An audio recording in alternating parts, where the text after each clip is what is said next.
Meanwhile, it's the start of the holiday weekend. Let's get over to meteorologist Alan Rose. Alan, when and where can we expect the rain to come on in? Well, we will see some widely scattered thunderstorms today, much like what we saw yesterday. And I think it's going to pick up in the mountains between 12 and 2. Before I get to that, start out with a viewer photo. Look at the sun rays here with some of the broken cloud cover. This shot taken yesterday by Larry Marr, looking towards the Front Range and, of course, Colorado Springs in the foreground. Now, for today, we will see spotty to scattered afternoon and evening thunderstorms that will continue through the holiday weekend, including for your 4th of July. Then we're tracking a wetter day on Tuesday as a cold front marches into the state.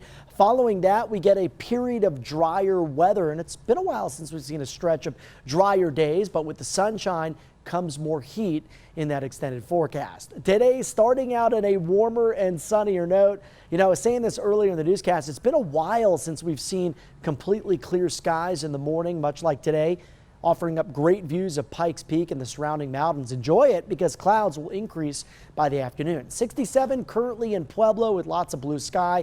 And I think for the afternoon, most of the severe weather will be focused well east of the Springs and Pueblo. Eastern parts of El Paso and Pueblo counties could get in on the act, but generally speaking, we're talking about the biggest threat from areas of northern Crowley County, Otero and Bent counties, Kiowa County, and areas to the northeast. But even down to the south, these spots could see hail in excess of 1 inch to 1.5 inches in diameter this evening, and wind gusts up to 60 miles per hour. I would say for the plains, your main window for severe weather occurs today between 4 and 10 p.m.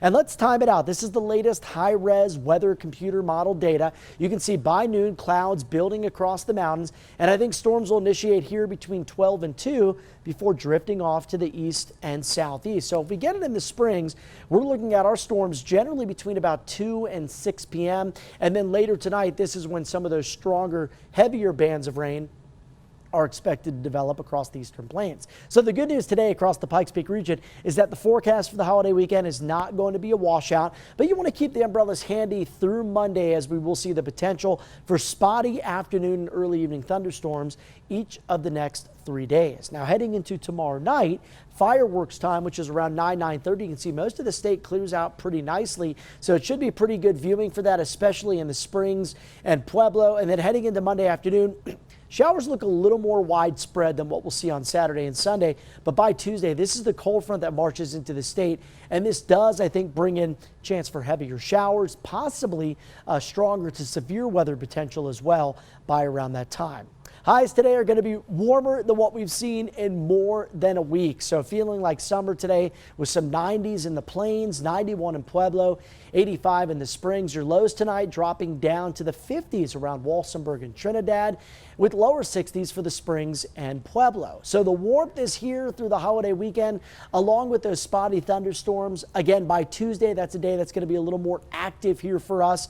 Mostly afternoon to evening hours, but it could be a little longer in terms of how long those storms stick around, with more intensity as well. Wednesday to Thursday, we dry out, and by Thursday and Friday, we will see 90s for the first time in quite some time in the Pikes Peak region.